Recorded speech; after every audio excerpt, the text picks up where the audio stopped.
Good morning. This is Father Stephen Kelly from St. John's Church in Detroit. We're continuing our series of daily morning meditations, where we generally look at one or another of the lessons that are assigned for morning or evening prayer, what is known as the daily office lectionary. And hurrah, today is Sunday. It's not only a Sunday after Epiphany, but it is a major prayer book holy day. Today is the feast of the Presentation, also known as the Purification of Mary.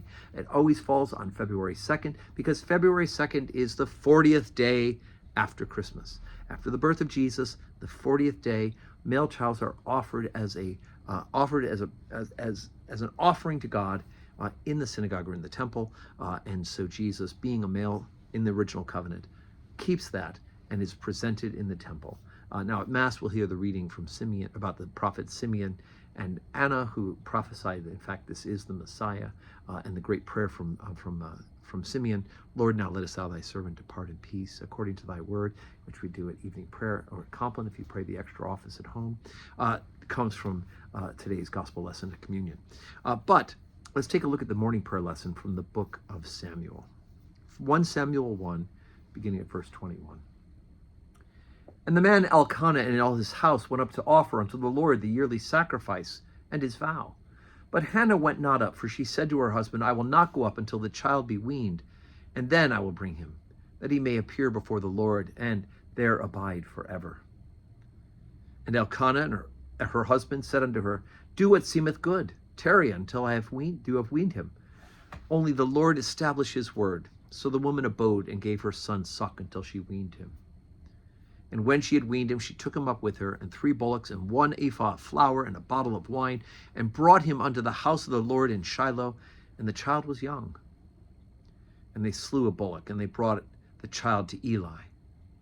And she said, O my Lord, as my soul liveth, my Lord, I am the woman that stood by thee here praying unto the Lord. For this child I prayed, and the Lord hath given me my petition which I asked of him. Therefore also I have lent him to the Lord. As long as he liveth, he shall be lent to the Lord. And he worshiped the Lord there. Okay, Eli was the high priest.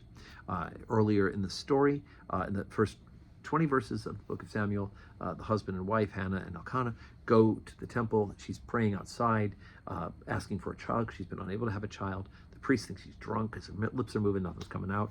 She tells him she has this prayer, and he says this will be accomplished.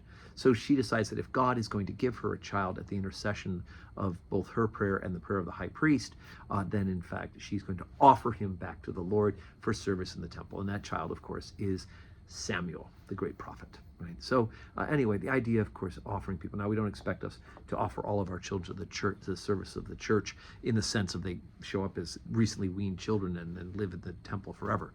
It would be quite maddening around here at the parish office if we had all these young children being offered and left here.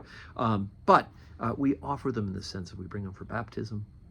We say that this child is dedicated to the service of the Lord, and we will pray and support and raise this child in the faith. That kind of stuff. That's the best continuation of it.